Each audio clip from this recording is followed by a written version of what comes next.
Thank you for being here this morning. Please introduce yourself. Mr. Chairman, members of the committee, my name is Brian Almon. I am the Communications Director for Idaho Freedom Foundation. They asked me to come here and testify today because I have an IT background, which gives me a unique perspective. And I totally get why people support this bill. I believe it was drafted with the best of intentions. A lot of the testimony today has been about how harmful pornography is to young children. And I completely agree with that. As a father, I am very careful about what my own children are exposed to. And as someone who grew up in the age of the internet and social media, I am all too aware of what is out there. However, we can't pass legislation, I believe, based on intentions, but on the actual text of the bill. And I believe the devil is in the details. First, as I read this bill, it only applies to the browser, search engines.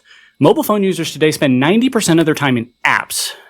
Does this bill stop apps from giving them information or pictures or conversation that is pornographic or harmful in nature?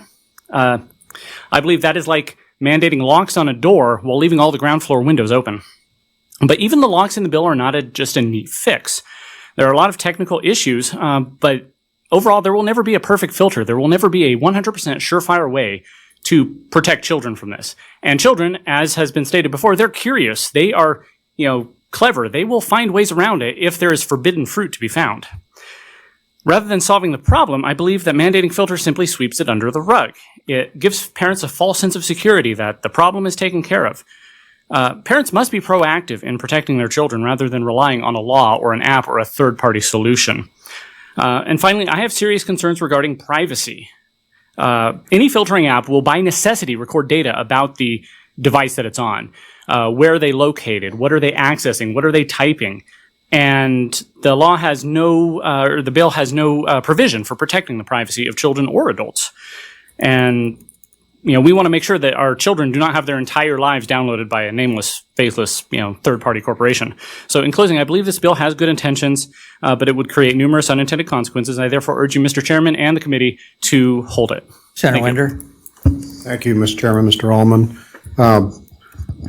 I'm perplexed a little bit by the stance of the IFF on this particular one when for the last several years you've been so adamant about pornography in public schools or libraries. That seems to be a narrative that is ingrained in the activity of the IFF and other related groups.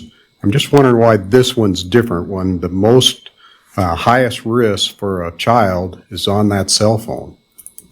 Mr. Almon. Thank you, Mr. Chairman, Senator Winder.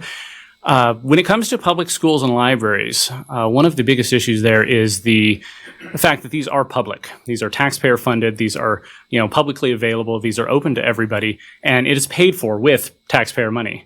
And one of our biggest concerns with libraries and schools is the fact that, our tax dollars are going to pay for these things that we consider, obscene or graphic or in, some other way harmful. In this case, this is, a phone is a conduit of information. And, we all agree that children should be protected from this. But in the case of, parents and families and, your own home, your own device, the things that you're paying for, we believe that the best defense against that is on the part of the parents. Senator Winder. Good. No. Going to go to Mr. Chairman. Senator Ruckty. Mr. Chairman, Mr. Almon, isn't the best defense for protecting children from things that are harmful to them wherever they find them the parents? Mr. Chairman, Senator Mr. Ruckty. Yes, that is what I believe. That's what my colleagues believe.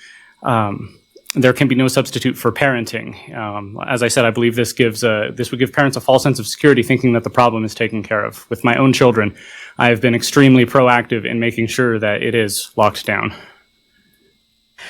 Thank you for your testimony. Thank you.